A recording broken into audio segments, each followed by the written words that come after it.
Hello, welcome to Boardgames with Niramas. I'm Joseph. I'm here with Rico, and it's that time of the year again. It's the fall of 2022, and it's time for the top 100 games of all time. This has become a tradition for me. I've been doing this. I think this is the fourth year in a row that I'm doing a top 100. Started back in 2016. I did like a top 10 together with some friends, and then I think top 50 was like one year. But then, of course, this doing top 100 feels like a legit board game reviewer or influencer or whatever. I just like it that I can do those top 100. And I did rank over 500 games when I did the ranking for this list. And then I'm going to talk about my top 100. Now, I am going to, well, Draco's going to be with me the whole way, of course. But I'm not going to be alone the whole way either. When we get up to the top 24, then as you might have seen already on the channel, we did a little teaser for it. I will be joined by Andreas and Mats, who've been with me previous years as well, where we've done like top 25s.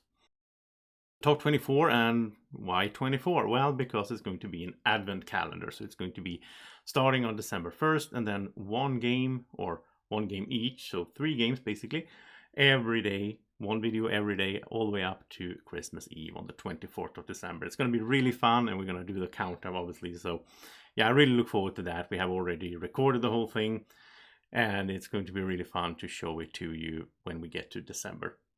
Now, before we get there, we are going to get our, work our way through 76 games. So 100 to 25, and it's going to be in episodes. So this is the first episode. This is 100 to 91.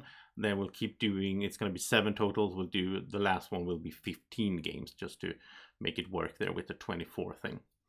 So that's the plan, and that's the, yeah, I'm so excited for this. I just love talking about board games. Sometimes I almost feel like I love talking about board games as much as I'll have to play them, which is a little bit crazy, but I guess that's why I'm doing these kind of contents and podcasts and all that. So let's get started here. Behind me, we have my Patreon page. I'm going to start a little quick here, just talk about my Patreon page. I haven't really, I mean, it's been around for years and it's gone up and down and all that, but I haven't really focused that much on it lately. But I do want to try to bring some life into the page and start, updating it on a regular basis. And what is Patreon, you might ask? Well, it's a way for viewers of some content, or it could be anything really. If someone is making something or doing something that you want to support. So if you want to support what Drako and I are doing on the channel, then you can support us. And the way it works basically is that you have so there's a little bit of my teaser and some introduction, but here you have the level, so the Patreon backer level. So you can become like a baby dragon, paying $1 a month, and then you will basically just support the channel with $1 a month. And you can stop this at any time you want. You can just do it once if you want to, or whatever. The second step here is the Big Cool Dragon. If you want to be a Big Cool Dragon, then you can support us with $5 each month. And if you do that, then you will get, well, I can do this as well. So here, if you do just $1, you get the Drako micro badge on Board Game Geek. You also get to join the voters panel group on Facebook, where there's already a bunch of people there that has supported me from Patreon or from Kickstarters that I've done. And by getting in there, you can vote on some, like sometimes I will ask them like, oh, well, what kind of top 10 video do you want to see next? And then people can vote in there. So if you want to get in on that, it's just $1 a month. Or if you do $5 a month, then you become a Big Cool Dragon. And then you also become a producer besides the other things. You get the other things, but you also become a producer.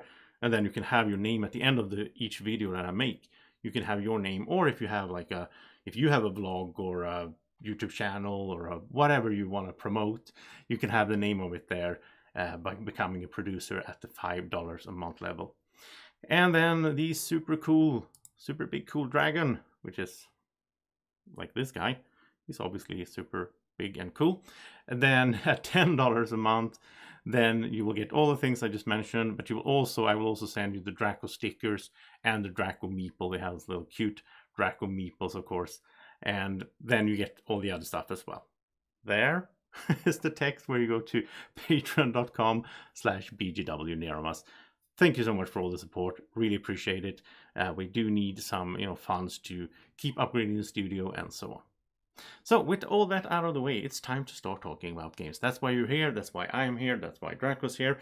So let's get started with my number 100 game of all time.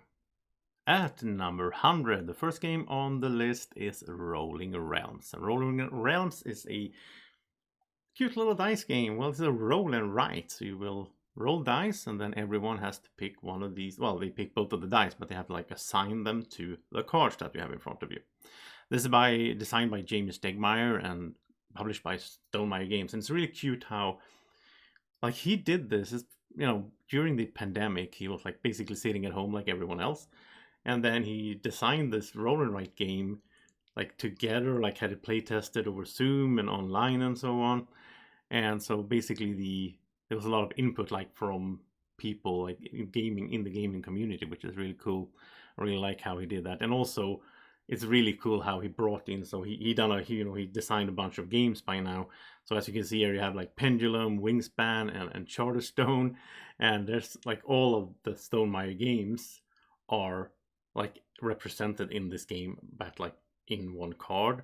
And then the way they work, the way that you assign, like how you score points, how you gather resources that you use to do things and so on, all is that is very thematic. Like in the Wingspan one, you're feeling like you can see some, there's some wingspans on birds, and in like the Scythe one, you have like 2 rows, so the upper row and then the bottom one, where you can do like multiple actions at once.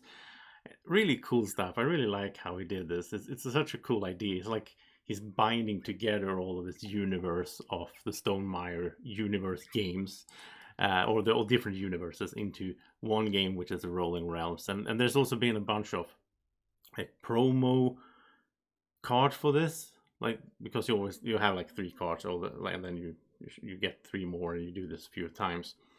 So you play through like different cards, and the way they come up as well, because it's random, that could be very like changing up the strategy. So anyway, there's a bunch of those promo game cards that could be in this game. So you can have, there's like Terra Mystica, and there's like different kinds of popular games that are not Stonemaier games, but like fan made and so on, that are out there as well. And yeah, I really like how in this game it's just a few cards. It's just like this you're rolling the 2 dice, you're Xing something out or circling something, but there's so much strategy in this. There's a lot of strategy depending on which cards come up in which combination and so on. And I will also say, before I end this here, I have to say this: amazing production, great production. I mean, the quality of these cards, as you can see, you can write on these cards with a dry eraser pen, and the game comes with these dry eraser pens, and yeah, so good, really good production. This really impressed me, and it's it's new on my list as well, since it's a fairly new game. So Rolling Realms is my number 100. And then at number 99, it's a game that I haven't made a video of, sadly. I don't think it's gonna happen either. It's kind of tricky. Anyway, it's Inis. And the reason I say it's tricky is because Inis is not really a 2-player game. It's more like I prefer to play this on 3 or 4, actually on 4, I think, because this is like a dudes on a map fighting it out style of game, with some nice card drafting in there, some really nice cards. I'll show you some pictures here as well. And this game has been on my list for quite some time. It's like it's gone down because it's not a game I play like on a regular basis, really.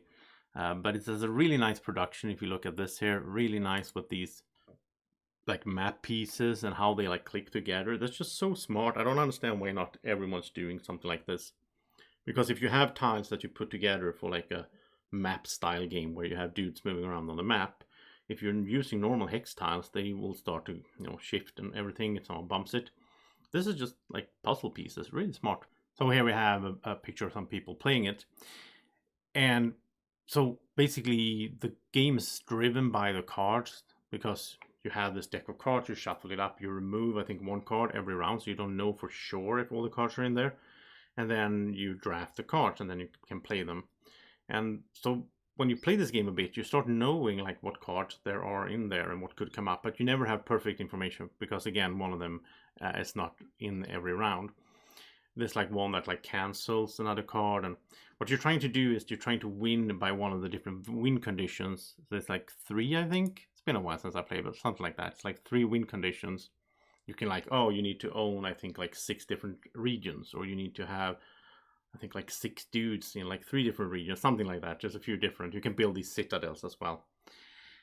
And so the way it works is that like if I have achieved one of the win conditions, then I will have to like declare, or whatever it's called, that like, oh, I'm going to win next round. And then of course everyone else has to like stop me from achieving that, or like they have to, you know, take one of my areas or whatever. And this is interesting because this is something I normally hate in games.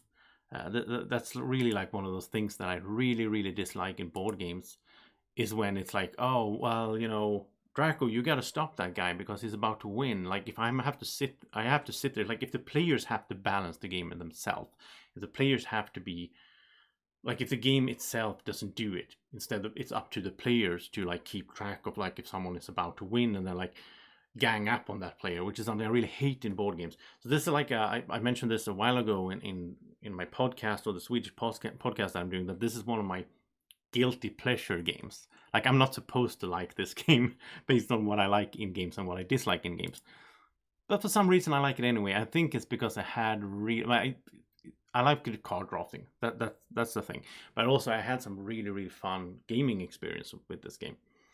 And I've been sitting there. I remember especially one time when I won, and I was like sitting there and I built up slowly, so that once I reached like one of the win conditions, I also made sure at that moment I actually had 2 different win conditions. So it would be really hard for the other players to stop me. And I managed to win. And it was like every time I was like, oh, I'm going to recruit some dudes. I'm going to put some dudes out. I was like, I hope nobody realizes how close I am to winning and start like stopping me before I'm ready to make the plan go through. Yeah, really fun game. It's tarot science cards, and let's see if I can find some pictures of it here. Here we go.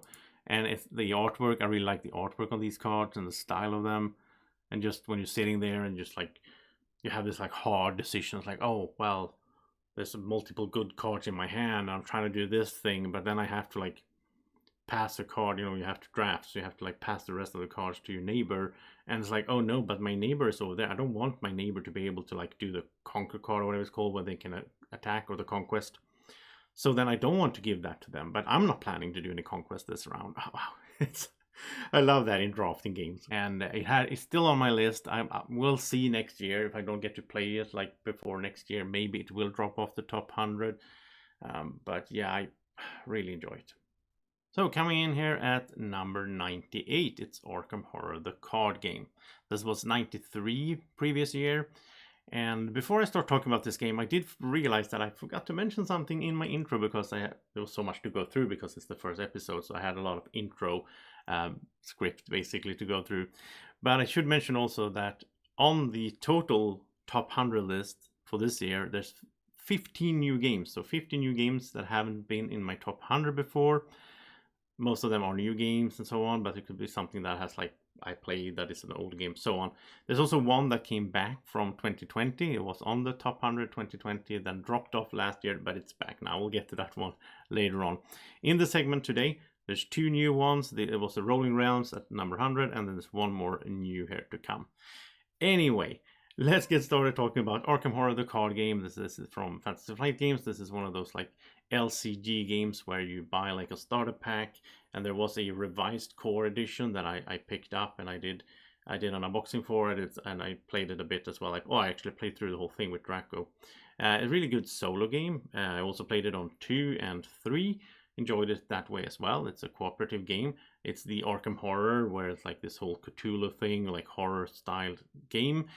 And I really like how this game, it's just cards, right? So in this video I have Keith, my friend, who taught me the game at this moment, actually as well. It was Drako Learns the Game is what that video was called. He had this nice playmat as well. It doesn't come with the game. And speaking about that, I also forgot to mention another thing in my intro. What am I doing? Anyway, if after you watch the video, you can go and look at the video description, where there's like the spoiler wall, so you won't see it by accident. But if you scroll all the way to the bottom, you will see my list of this segment, and you will also have links there to these videos. So if you want to, if there's a video like this and you're like curious about it, I mean, you can always search on YouTube. If you search for Drako, or if you search for Niramas and then the game name like Arkham Horror Niramas, you will find this video for sure.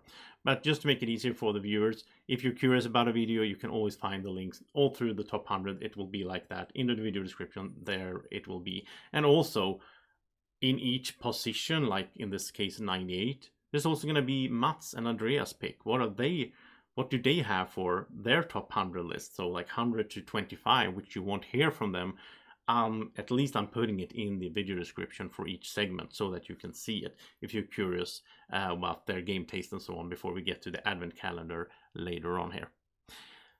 And in Arkham Horror, you also have the amazing thing, I think, with a bunch of these. There's more of these LCG games coming on the list as well, as you might imagine. It's just cards. It's just a bunch of cards and some tokens. And like you have this bag that you pull tokens from instead of a die, basically. But I just love how with these cards they can have like locations, they can have different items, monsters, challenges in different ways, and it's really thematic. Like it really, when you once you get into it, you play. It really feels like, well, if you're walking around in a forest, you have like different paths in the forest you can take, and it's based on the cards, and you have to like move between the cards to different locations. And maybe that's my really only the thing I that it's a little bit like, that's why it's not higher up on my list, this game. The only reason really is that sometimes it feels a little bit clunky with the whole like moving between cards, and it feels a little bit, to use the term which might be I don't know if the term is that great, but a merry trash, like where there's all these little funky rules and you have to like look up in the rulebook. Even, you know, I know the game well, but even like when I play it, I still like, wait, how does that interaction, like that keyword with that monster, work with this thing? Will the monster follow me in this room, or is there like a closed door and I have to like go through the? It's just annoying. Like it takes me out of the immersion when I have to over and over again. I feel like in this game I have to go back to the rulebook and check things, or like even go to Board Game Geek, check the forums and see like, wait, how is this supposed to work? But I mean, other than that, like the actual game and the actual gameplay is really good.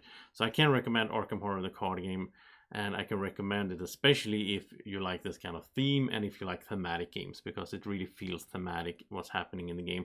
And in between the different scenarios, you have like your character with your deck, and you can also like add good cards to it, or you might even have to add bad cards to it. Arkham Horror, the card game. Now let's head to the next one. And coming in at 97, we have Gizmos. Gizmos was my 79 last year, so it's moved down a little bit, and I haven't really played it. I don't think I played it since last year, which is a bit sad. It's still in my collection, it's still on my shelf. It's a really cute little game. It's basically just engine building. That's the whole thing. It's an engine building game. You have your board here with your different cards, and then when you start out, you don't have that many effects, but as you keep going, it's combo wombo heaven. This is one of those really combo wombo heavy games, which is a term that I love. I think it's my friend Andreas who started using that a lot, and I really love that in board games. So in this one, you're picking up these marbles from the little container there, which is also really cool. Well, it's not marbles, it's like plastic, you know. But anyway, you're picking them up with like an action, basically, and you can take like a random one, you can take one that's in the tray, and then as you start and then you use them to buy these cards that are in 3 different levels, and then like upgrade your little gizmo. And as you do that, you will get effects like, oh, every time you pick a red little ball, then you will get like, oh, then you get to pick another one. Or every time you build a blue card, you get to pick a yellow, or whatever. There's all these combinations, and as you keep going, like at the end of the game, it's like combo. As I said, I mean, the combos are insane. So like one thing leads to another thing, that leads to a third thing, leads to a fourth thing, which is really, really fun, really satisfying. And the game ends pretty much when you start feeling like, oh wait, this is too much many combos, I can't handle it anymore. That's when the game ends. And it's a pretty quick game, and it's really fun. I can really recommend it to basically anyone, because like if to new players, it's not hard to get into. It's easy to like get started playing. But if you are an experienced board gamer, you will also have fun with it. It's quite short, and you will have fun trying to find those combos and trying to see, like map out in your head, like if I get that card, that will let me do this combo that then leads to the other thing that leads to a lot of points at the end. Really, really fun game. Gizmos. I really need to get this played soon as well. It's not a game you can solo play. I played with Drako here in the video. I think I will try to bring this over to my friend's house someday soon and try to get this played, because this is a really fun one. And then we have a pure two-player game, a two-player game only, which is Blitzkrieg. Well, you can play solo as well, I think. Blitzkrieg, anyway, really cool two-player game. This came out a couple of years ago, and it wasn't something that I thought I would be, like, normally would be that much into, because it's a war game. But the way it works, it's like, it's World War II in 20 minutes. And it's actually true. It's like a 20-minute game, and it doesn't feel like World War II, but it feels like a war game. It's like a tug of war. So you have these meters, and you're trying to push your, like, if I'm the allied, I need to push it over to my side in order to score points and win and so on. And you have all these places out here where you place these little tiles that you have behind your player screen, so they're hidden for your opponent. And there's rules for how you can place them and what effects they will do. And you can also, like, improve, you can get like more tiles, or you can shoot out one of your opponent's tiles, so they have fewer to choose between. And that's also a way to win, actually, by killing all of their units. Really, really cool game. This surprised me. This was one that my friend Martin picked up at Essen a few years ago, and I didn't expect to like it as much as I did. I really, really, really liked it. He still owns it, so I hope to get to play it sometime again here. They did, Paolo Mori, who designed this, and PSC Games, they did release one that was called Caesar, which was like a Rome in 20 minutes. I did a video of that one as well. That one I didn't like as much. It's like maybe in my top 300 or whatever, I don't know.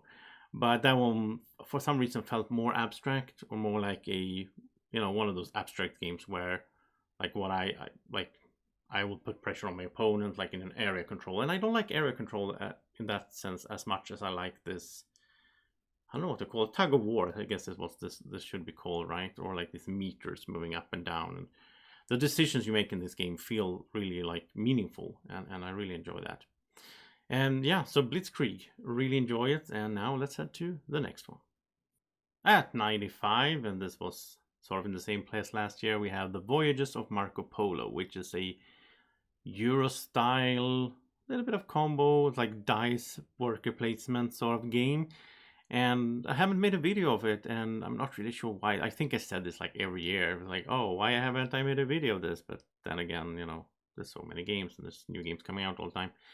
But this one is really, it's like one of those favorites in my gaming group, The Voyages of Marco Polo. I think it will stick around in my top 100 for a while. And it's interesting because it has a bunch of different things in it. Like, you have the dice, and then you place the dice in order to do actions, to gather resources, to fulfill contracts, which is the main thing in the game. And then you also move around, and by moving around, you can get access to new abilities where you can use your dice depending on which cities you have visited, and putting out outposts and all that. And a really cool thing in this game is that you have like asymmetrical player powers. So every player, like this one here, I think it's like you have 2 pawns that move around on the map instead of 1, which is huge, because then you can just go around the map, and it's much easier to get to all the places. There's one character, like an asymmetric character that you can be, that has, like, doesn't have to roll their dice at the start of every round. They just set the dice to whatever they want, which sounds amazing, right? But then the thing is, of course, that there's a catch there, which is that when you place a die, so depending on the pip value, you will also have to, like, pay. If you place it somewhere on top of someone else, then you can place it on top if you have a higher value, but then you will also have to pay coins. So there's a lot of interesting design things in this game, like from a game design perspective. I think that it really mashes a lot of small little things together in a great way. Contracts is something that I have, like, here's a contract where you need to spend 3 camels, a gold, a silk, and a pepper in order to get a black die, which is not a die, and you get 5 points. And contracts, I kind of get some AP in games with contracts, because I get stuck, like, okay, so if I do this, then that will lead to that, and that will deliver that. And I'm sitting there trying to plan everything out in my head, and I just get stuck, which is not something that happens that often for me in games. I'm usually pretty quick taking my turns, but in Voyages of Marco Polo, I had some experience where, wow, all these camels, like, I'm 1 camel short. I need 1 more camel. Now, where am I going to find that one? Yeah. But it's a really fun game. There's a Marco Polo 2. It's the sequel to this one. I only played that one once online, and I didn't like playing online. I don't like playing heavier games, Euro games on digital, because I need to have like the tokens and everything in my hand so I can plan stuff out. So I would like to play Marco Polo 2 in physical form. I hope I can get to do that at some point, because that one is different, and at least from my feeling after playing it just once, but I felt like it was a little bit more open. It's not as tight as this, or it's tight in different ways maybe. But yeah, I really want to play that one again, and I do want to play this one as well at some point, obviously, because it is in my top 100, and I enjoy the voyages of Marco Polo. And then we have a new game on the list for me, but it's not a new game at all. This game is the oldest game that I have on the top 100 list. This is from 1989, Ave Caesar, which is a racing game where you have this little chariot, and it looks really, I mean, it's from 89, right? So like, I mean, the coins here, I mean, they look okay, I guess, but like the quality of the plastic is like terrible. The same goes with these little wagons. And yeah, you're racing around a track, and you're going 2 laps. When you go through, like at one point during the first lap or during the second one, when you pass Caesar, where he's sitting basically, then you have to say, this is so silly, you have to say Ave Caesar and show your little, like give your coin to him. Normally that's something I wouldn't like in a game. I think that's still just silly, but it's pretty fun. We do that in my gaming group when we play this. And I mean, this is really fun. I had really fun playing this, because the way it works is that you have like cards that you play to move a certain distance, so it's not like random, it's not a die roll. But like when you play your card, it's gone, and then you draw a new card, so you can end up in a situation where you don't have the card that you need because you're trying to block people. That's the main thing in this game. This is it can be a very mean game, but it's a quick game, and you know, I'm still having fun with it. I don't mind it at all. I think it's actually one of the things that makes the game great, is that you can block people. There's all these kinds of places where like, oh, there's only one spot, like only one chariot can be there at the time. And if I'm standing there, people can't like go past me, and they might have like the one behind me might just have high number cards on their hand, so they might have to spend like a 3 and only go 1 space because I'm there blocking it. And this is really a game of like managing your total distance you could travel based on your cards, and everyone has the same card, right? So if you like, you want to maximize your movement, and you want to take like inner turns, you don't want to go like the outer way, because you have to spend more movement that way. And then, you know, so it's not just about like getting to the like finish line first. Well, it is, but then like you also have to like, if multiple people get there in the same turn, you will have to get the furthest, and you have to like manage so it's hand management, and then racing and all this like mean blocking, and you're laughing at each other like, oh, you have to like waste turns or like waste cards. It's so much fun.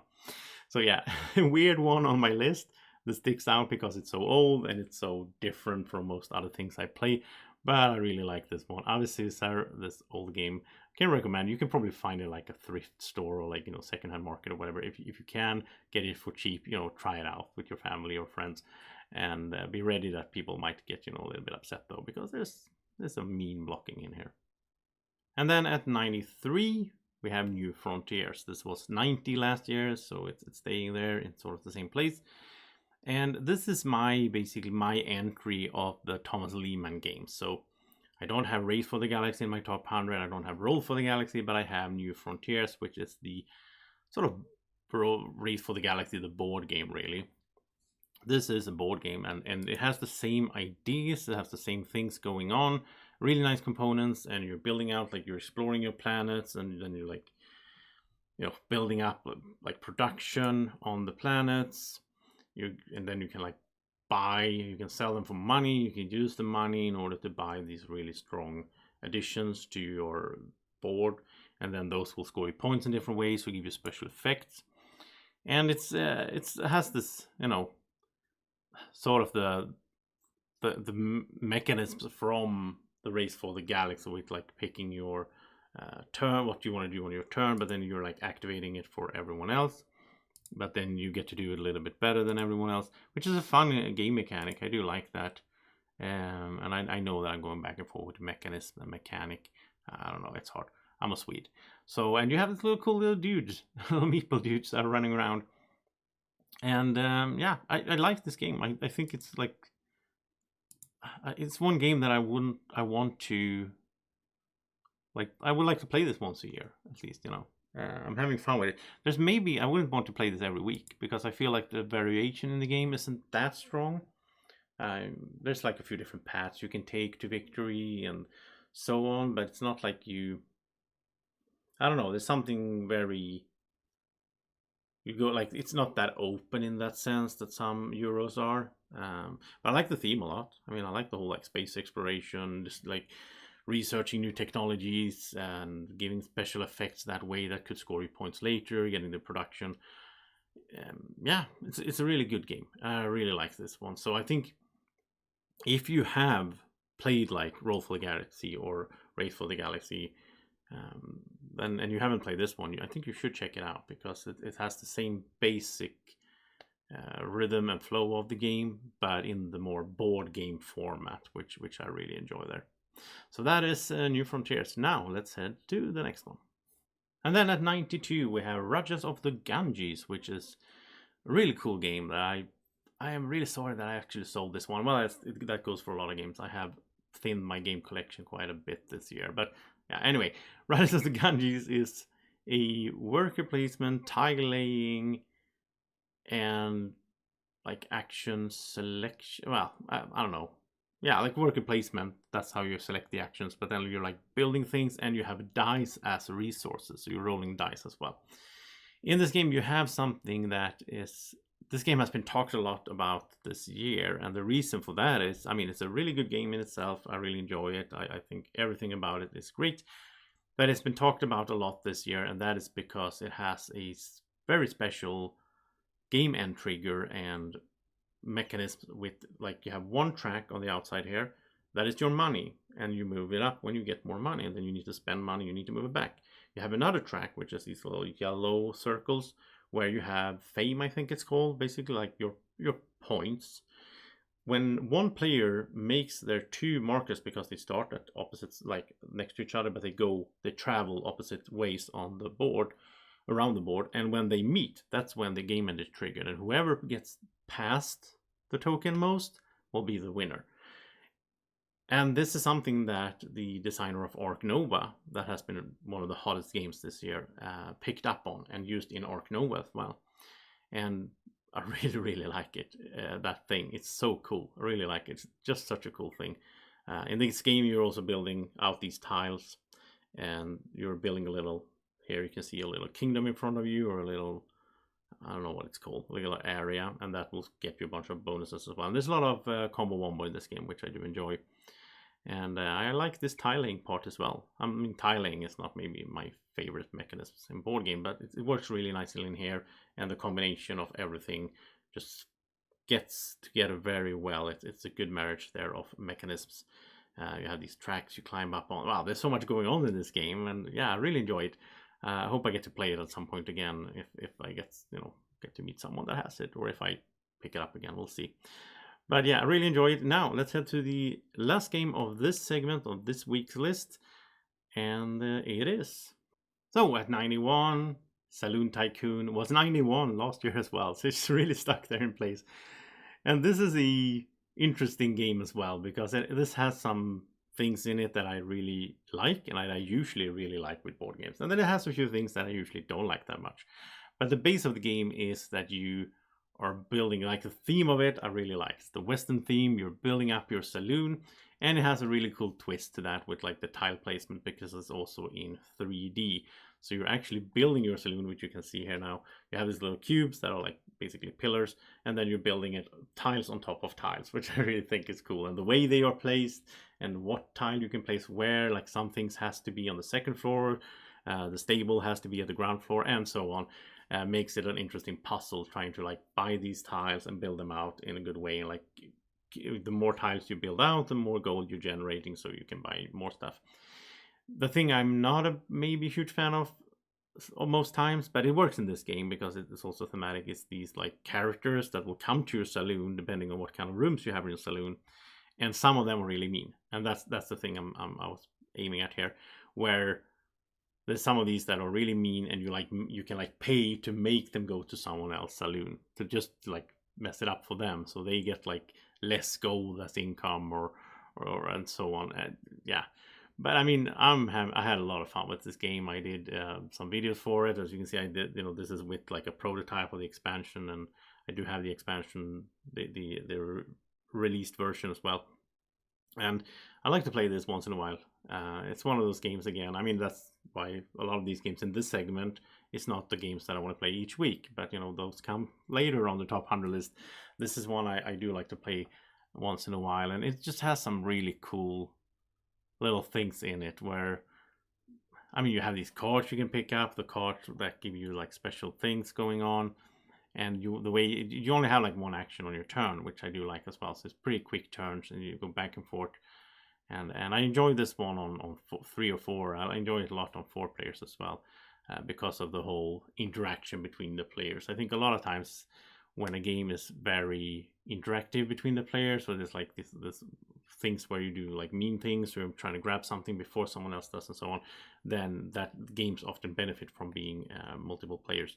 I'm not sure if I would like to play this as a 2-player game again, because then it's becomes like just like even more mean in a sense, where it's like, oh, I'll pass this over to you. And a lot of Euro games have that issue with 2-player style.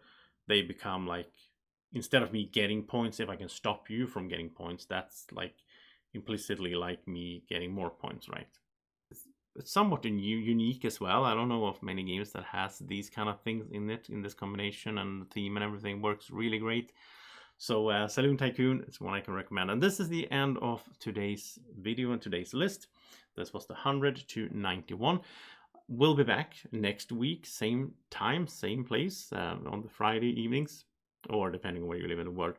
Anyway, I'll keep doing these as premieres as well, so you can be in the live chat and give me your feedback on what you thought about these games.